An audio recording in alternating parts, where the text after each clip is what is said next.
Bismillahirrahmanirrahim. Amanar rasulu bima unzila ilaihi mir rabbih wal mu'minun kullun amana billahi wa malaikatihi wa kutubihi wa rusulihi la nufarriqu baina ahadin mir rusulihi wa qalu sami'na wa ata'na ghufranaka rabbana wa ilaikal masir. Bapak Ibu sekalian, seperti yang kita sampaikan kemarin bahwa dua ayat di akhir suratul Baqarah ini adalah termasuk dua ayat yang istimewa. Di antara hadis yang kita sampaikan kemarin, man qara'a bil ayataini min akhiri suratil Baqarah fi lailatin kafathu.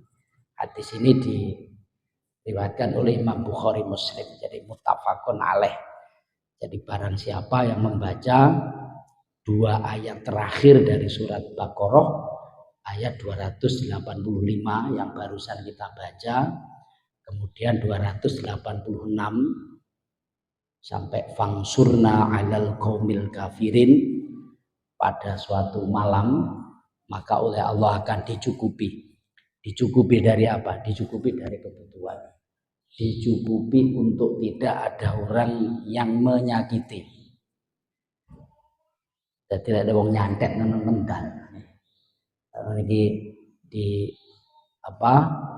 kumpulan tahlil atau kegiatan yasin pasti dibaca, ya, pasti dibaca ini karena itu sudah disusun oleh wali-wali dulu. Bismillahirrahmanirrahim. Amanah ay saddaqo. Amanah benerake sapa ar-rasulu Kanjeng Nabi Rasul Muhammadin ay Muhammadin, Kanjeng Nabi Muhammad sallallahu alaihi wasallam membenarkan bima kelawan barang unzila kang den turunake apa ma ilahi marang rusul, diturunkan mir rabbihi saking pangerane Kanjeng Nabi, nyatane minal Quran. Wal mukminuna lan percaya sapa pira-pira wong mukmin. Jadi Rasulullah itu percaya, yakin tentang wahyu yang telah diturunkan Allah kepada beliau. Ini sebagai mukjizat terbesar yang dimiliki oleh Rasulullah. Begitu pula orang-orang yang mukmin. Jadi standar mukmin itu diantaranya adalah percaya kepada kitab-kitab Allah. Karena rukun iman itu kan ada 6. Maka tanpa ada kepercayaan tentang wahyu yang telah diturunkan Rasulullah yang kita sebut dengan Al-Quran, maka orang ini batal imannya. Kullun utawi saben-saben suwiji, yakni Nabi Muhammad tentu, kemudian kita orang-orang mukmin, iku amanah uga iman sapa kullun billahi kelawan Allah, wa malaikatihi lan malaikate Allah, wa kutubihi lan pira-pira kitabe Allah, wa rusulihi lan pira-pira utusane Allah. Yakuluna ayakuluna la nufarriqu, orang bedaake sapa kita baina ahadin ing dalam antarane wong suwiji mir rusulihi saking pira-pira utusane Allah. Wa qalu lan padha ngucap sapa kullun al mukminun wa rasul sami'na, padha midhanget sapa kita aima amarona bihi wa ata'na lan manut sapa kita ghufranaka Ghufranaka niku maf'ul kalau dalam susunan terkib ya, susunan gramatika Arab itu maf'ul fiilnya nas'aluka. Jadi kalau diberi makna ghufranaka nyuwun sapa kita ing pangapura tuan. Robbana do pangeran kita. Wa ilaikalan iku mung marang tuan. Kalau dalam gramatika Arab namanya jar majrur didahulukan, faedahnya di sini adalah tahsis. Hanya kepada engkau. Al-masiru utawi nggon bali. Jadi lagi-lagi ini tentang keimanan kita bahwa kita adalah diciptakan oleh Allah, nanti kelak juga kembali kepada Allah. Maka Allah itu disebut Al-Masir, zat di mana kita nanti akan kembali pada akhirnya. Dan tidak ada seorang pun yang bisa menghalang-halangi kematian seseorang. Jadi Bapak Ibu sekalian, ayat ini sangat erat kaitannya, makanya secara makna luar biasa, sehingga dari sinilah ayat ini termasuk ayat yang istimewa. Jadi kita harus beriman kepada Allah, beriman kepada malaikat Allah, kitab-kitab Allah, utusan-utusan Allah. Ini namanya sepertiga dari manusia untuk menuju keselamatan dunia akhirat. Sepertiga. Dua yang lain apa? Dua yang lain adalah Islam dan ihsan. Karena tiga ini yang bisa menghantarkan keselamatan manusia sesuai dengan hadis Jibril. Jadi ini tiga ini seperti satu paket yang tidak bisa dilepas ketika seseorang ingin selamat. Jadi iman saja tidak cukup, Islam saja tidak cukup, iman dan Islam saja tidak cukup, ihsan saja tidak cukup. Jadi harus ketiga-tiganya. Jadi implementasinya, jadi kita ketika berbuat apapun, ini keimanan kita harus tetap kita jaga. Sholat umpama ya tetap lillah. Kita juga harus percaya bahwa hidup di dunia adalah sementara, hidup hakiki adalah setelah kematian di dunia. Kita jaga terus. Islam artinya jangan hanya kita kemudian mempunyai akidah yang kuat, keyakinan yang kuat, kita percaya kematian, kita percaya siksa kubur, kita percaya ada surga, ada neraka, tapi kita tidak sholat seperti yang diajarkan Rasulullah, juga tidak bisa. Tapi kita tidak zakat, juga tidak bisa. Jadi di samping keimanan, maka yang kita sebut kemudian dengan syariat itu harus kita lakukan. Dua ini nama cukup, tidak cukup juga. Jadi harus ada ihsan. Ihsan itu berkaitan erat dengan apa? Dengan adab, tasawuf, ya. Itu ihsan. Nah, ini tiga-tiganya harus ada lah. Ayat 285 di dalam surat Al-Baqarah ini adalah tentang keimanan. Nah, Bapak sekalian, tentang Allah tentu kita mengenal dengan sifat-sifatnya, karena Allah itu tidak boleh digambarkan, ora arah, ora anggon. Maka kita mengenal Allah, mengenal diri kita. Kalau kita tahu nanti akan kita mengenal Allah, lah pendekatannya adalah dengan mengenal sifat-sifat Allah. Ada sifat wajib, jumlahnya 20, sifat muhal 20, kemudian sifat jaiz ada 1. Ini pelajaran-pelajaran dulu saat kita sekolah di MI, di madrasah, di SD itu ya. Malaikat itu juga kita harus yakini bahwa manusia itu bukan satu-satunya makhluk Allah yang mempunyai kewajiban syariat atau melaksanakan aturan-aturan yang telah ditetapkan oleh Allah. Tapi masih ada makhluk yang lain, yakni apa? Malaikat dan jin. Iku nggih umate Kanjeng Nabi. Nggih, sakniki niku sing sugeng nggih, jin yang masih hidup nggih. Pasca Rasulullah diutus ya umat Kanjeng Nabi. Malaikat yang ada pada saat Rasulullah diutus ya umatnya Kanjeng Nabi. Itu yang mau beriman kepada Rasulullah. Kalau malaikat 100% iman kepada Rasulullah. Kalau jin ada yang beriman, ada yang tidak, seperti manusia. Manusia ada yang beriman, ada yang tidak. Lah, umat Muhammad itu adalah orang yang pasca Rasulullah diutus oleh Allah, baik orang maupun malaikat maupun jin, yang iman kepada ajaran Rasulullah. Itulah umat Muhammad. Nah, malaikat itu ada 10 yang disebutkan di dalam nama-namanya, itu disebutkan di dalam Al-Quran dan hadis serta tugas-tugasnya. Insya Allah ini kita sekarang juga hafal ya, mulai Jibril, Mikail, malaikat yang selalu tersenyum namanya malaikat Ridwan ya. Malaikat sing merengut jenenge malaikat Malik karena penjaga neraka. Malaikat sing medeni ya mungkar nakir. Malaikat sing keju mungkin teko saiki napa? Nggih enten ngoten niku. Sinten kinten sing kuweju. Ya Israfil. Lebah ngeten naon jogo. Penyemput apa? Peniup trompet. Cara menungso ngene keju. Awit biyen ngeten mawon. Niku mboten ngantuk. Jadi ndak berani kok seperti kita lah paling sik suwi lengongkon ya turu ya, tidak bisa. Jadi standby begini, mboten ngeten.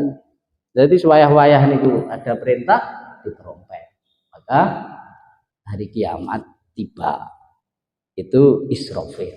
Jadi macam-macam tugas ini, macam-macam. Jadi ada 10 itu harus diyakini. Kitab-kitab Allah itu yang berupa kitab itu ada 4 seperti yang kita yakini. Kitab Zabur diturunkan kepada Nabi Musa, kitab Zabur kepada Nabi Daud, kitab Taurat kepada Nabi Musa, kitab Injil kepada Nabi Isa, kemudian kitab yang diturunkan kepada Nabi Muhammad SAW adalah kitab Al-Quran. Apa yang lain ada, tapi bukan sekumpulan kitab, tapi hanya lembaran-lembaran. Makanya di surat apa itu yang Suhufi Ibrahim wa Musa. Suhufi Ibrahim wa Musa. Suhuf itu lembaran-lembaran. Jadi tidak sampai sekumpulan kitab, tadi hanya lembaran-lembaran. Isinya itu ya wahyu dari Allah. Ya. Lah berapa lembar ulama tidak sepakat.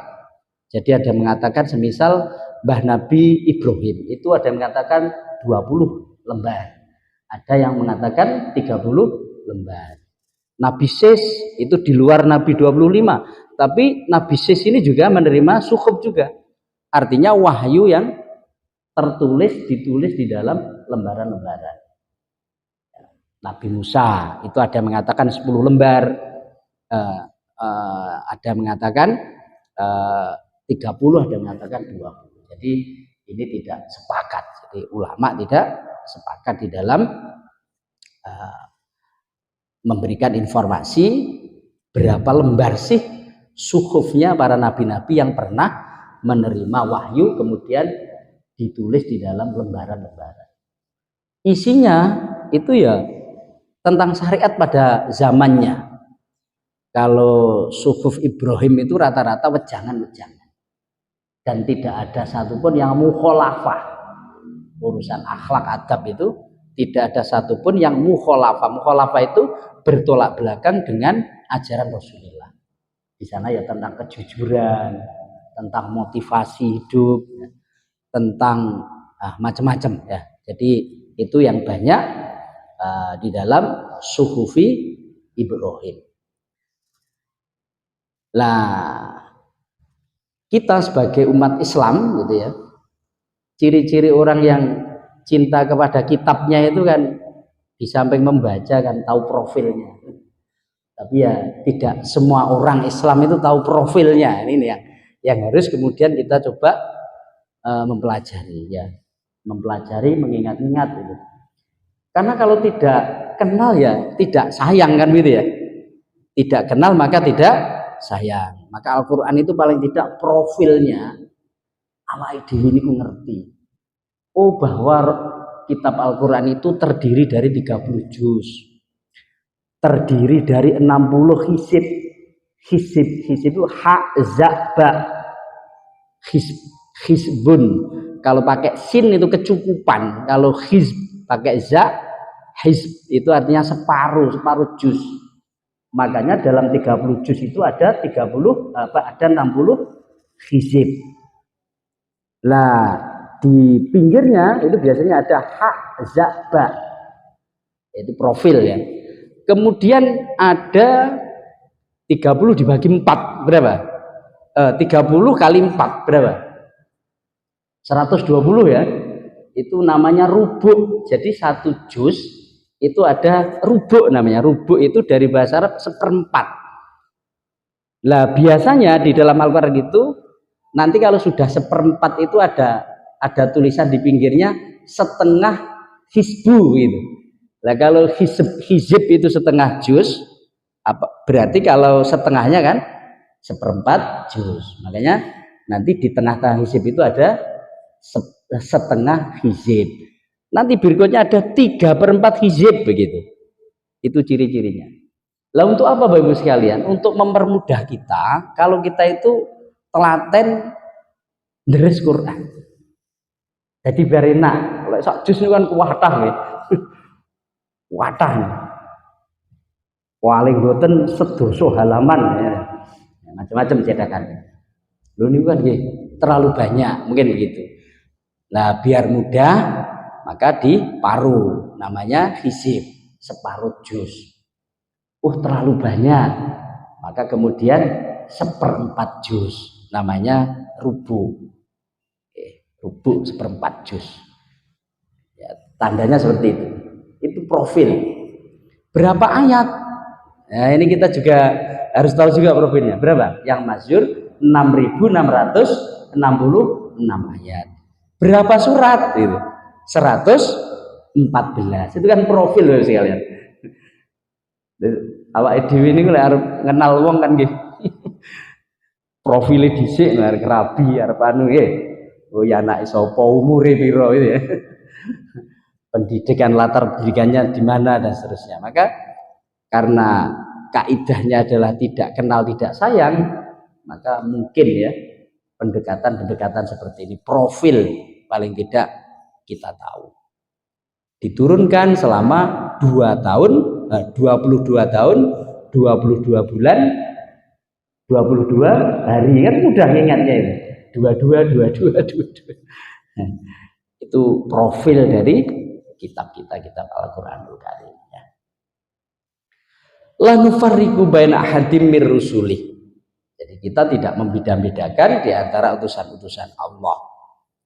Lah, dan ternyata ini juga sama di dalam hal apa?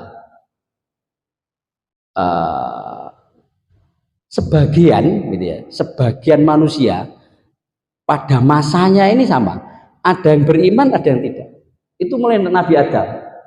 Jadi semua rasul itu oleh Allah juga diberlakukan yang sama di dalam takdir bahwa umatnya itu ada yang iman, ada yang tidak. Sama.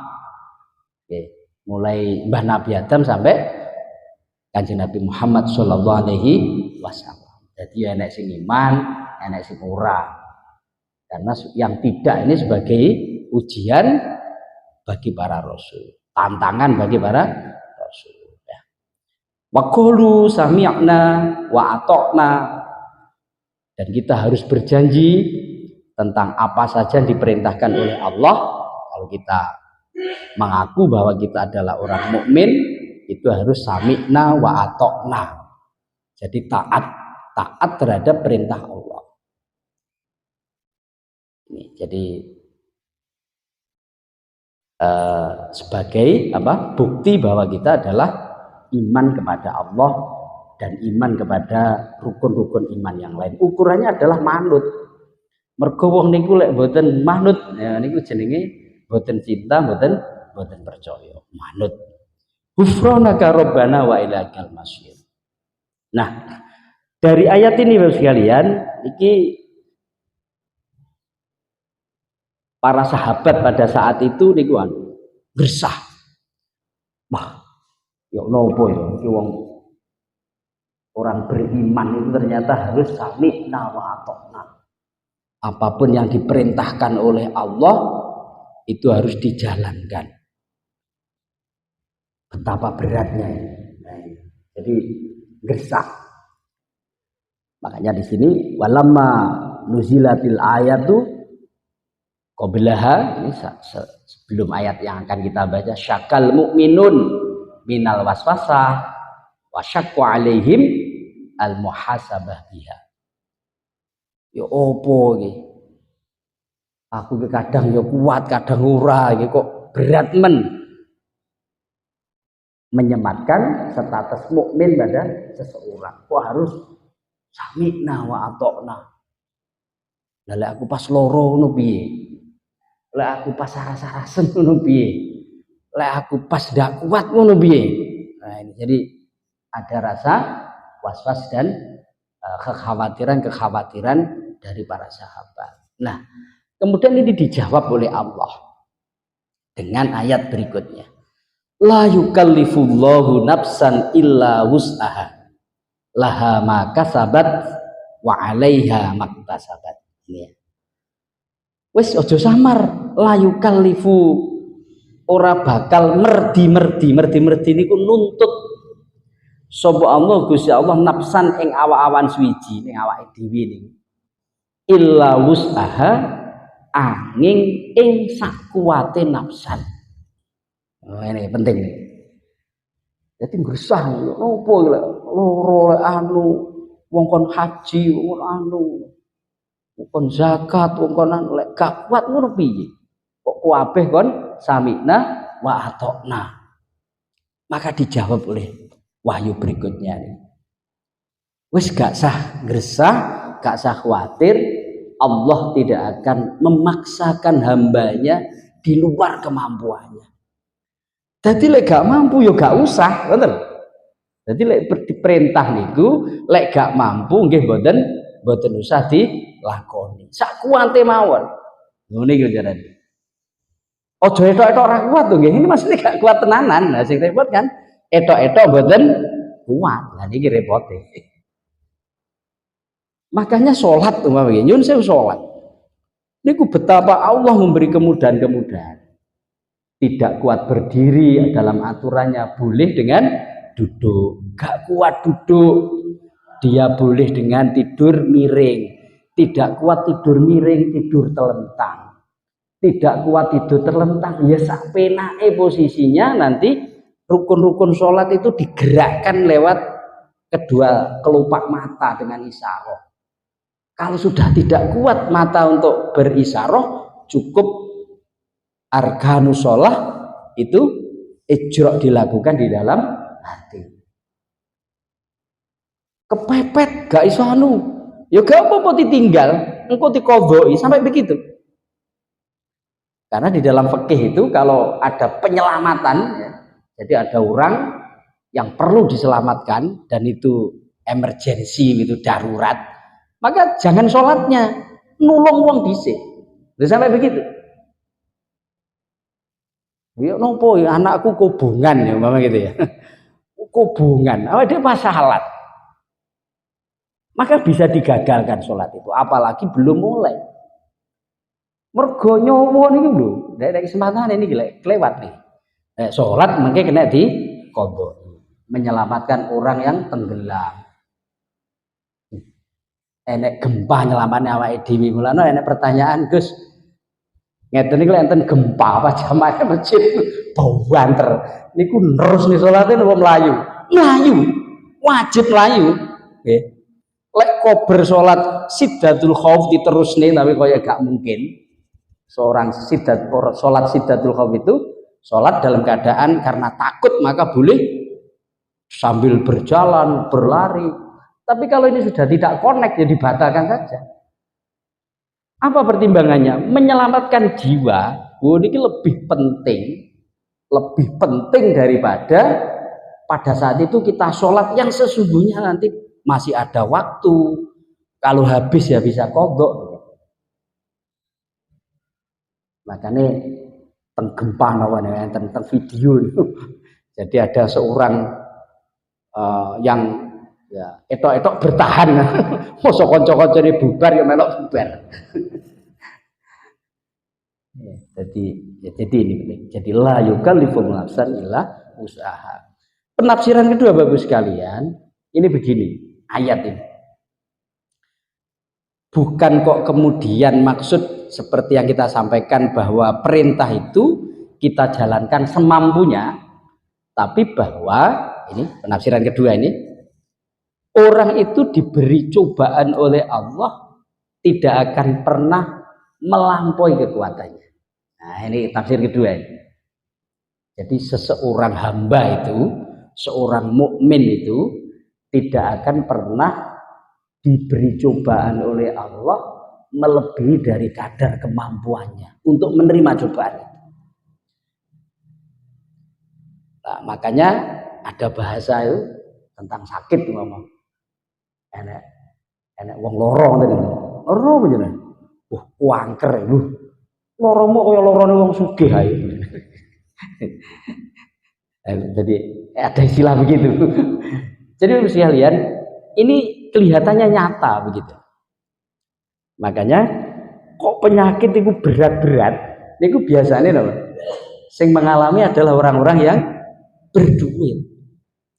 Lek wong larang-larang niku napa lho kalih watuk, gudiken. Tapi sing sampai masyaallah niku biasanya wong sugih. Lho mergane napa lek wong larat dinyai lara ndak kuat. Ndak kuat. Ya sing dinyai lara berat-berat yang membutuhkan biaya besar itu ya yang kaya-kaya. Karena dengan cobaan seperti itu mampu dia. Lek wong larat gak mampu.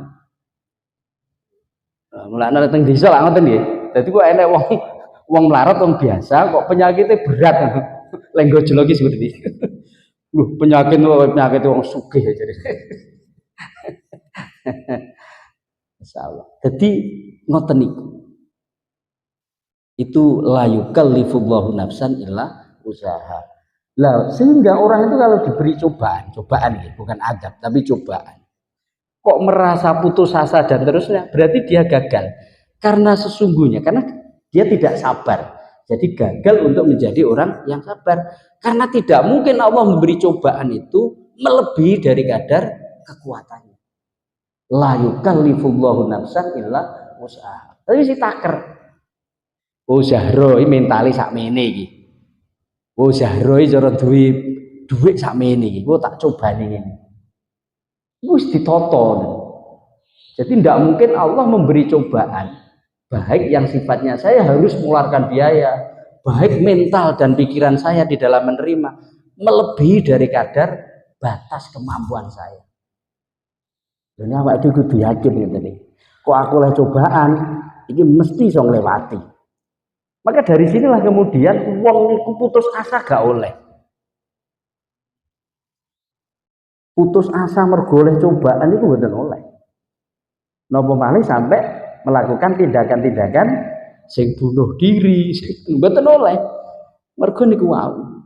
Jadi cobaan itu disesuaikan dengan kadar kekuatannya. Ini kata Allah, la yukallifullahu nafsan illa usaha. Lah iku keduwe nafsan ma utawi barang kasabat kang lakoni apa nafsan ing ma. Wa alaiha lan iku mlarat ing atase nafsan ma utawi barang iktasabat kang amrih nglakoni apa nafsan ing ma. Masing-masing orang itu bertanggung jawab terhadap perbuatannya. Kalau perbuatan baik maka laha maka sabat. Maka dia akan diberi pahala dari perbuatan baiknya. Demikian pula wa 'alaiha maktasabat. Perbuatan-perbuatan buruk maka itu juga harus ditanggung oleh dia, bukan orang lain. Jadi ditanggung masing-masing. Walano ndek nek dosa turunan, bahasa mboten enten. Jadi misalnya ada orang anak hasil zina ngoten nggih. Lho, mboten salah anak niki. Sing salah niki bapake niki sing zina niku. Anaknya ini tidak salah nih sekalipun dia anak hasil zina, tidak salah dia. Tidak ada urusan dengan dosa orang tuanya. Makanya lek wong niku lahir nyun sewu hasil zina, ampun dibuli. belum tentu dia lebih jelek dari kita. Belum tentu kita lebih baik dari dia kalau kemudian dia menjadi orang baik dengan ikhtiar-ikhtiarnya. Sekalipun menurut orang awam dia dikatakan anak zina. Gak salah nih. Sing salah wong tuane. Jadi wa alaiha mak tasabat, ben ditanggung wong tuane wong sing zina wong tuane. Nah itu contoh laha mak tasabat wa alaiha mak tasabat. Jadi ditanggung masing-masing. Rabbana do pangeran ingsun la tuakhidna, ampun natrapi sapa tuan ingsun ing kita, innasina lamun lali sapa kita, au akhtona utawa luput sapa kita. Ini luar biasa Bu. Jadi makna ayatnya kan luar biasa. Makanya ini istimewa. Doa, ya Allah, senajan to kula niki pendosa, ampun dipun siksa kula. Mboten kiyat kula.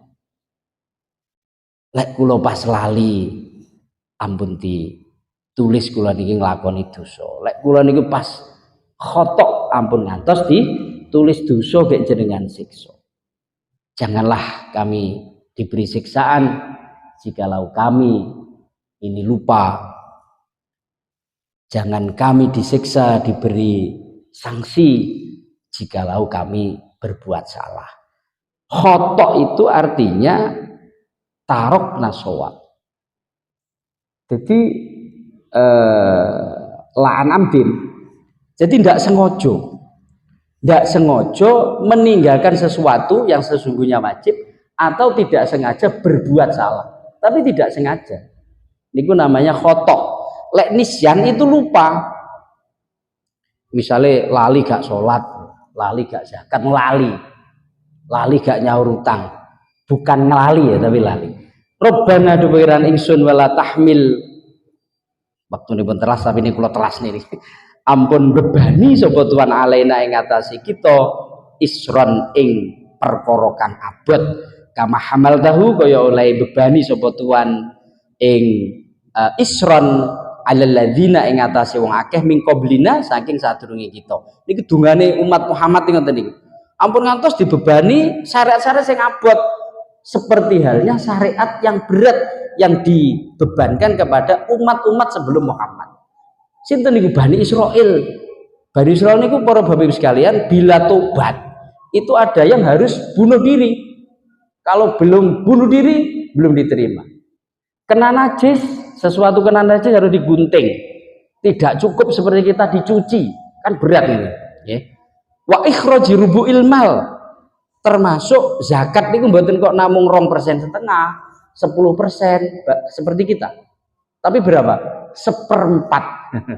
Jadi panen niku sak ton ngoten nggih. Oh niku 2,5 kintal. Lha awake dhewe kan namung pinten? Sak ton niku namung 10% niku mawon lek pengairannya gratis nggih. Hanya 1 kintal. Rabbana do pangeran kita la tuhamilna, ampun ngemotaken beban tuan ing kita ma ing barang lato kota kang ora ana kekuatan iku maujud lana kedue kita bi kelawan ma waqfu lan mugi ngapura tuan anna saking kita, wafir lan mugi ngapura tuan lana marang kita, warhamna lan mugi melasi tuan ing kita, anta utawi panjenengan iku maulana bendoro kita, fansurna mongko mugi nulungi tuan ing kita, alal qaumi ngalahake ing atase kaum al kafirina piro-piro kang kafir. Pun iki sampun tamat, sampun khatam surat Baqarah. Pertemuan akan datang nanti menginjak ke surat Ali Imran. Saya akhiri, wallahu muwaffiq ila aqwamit thoriq. Assalamualaikum warahmatullahi wabarakatuh.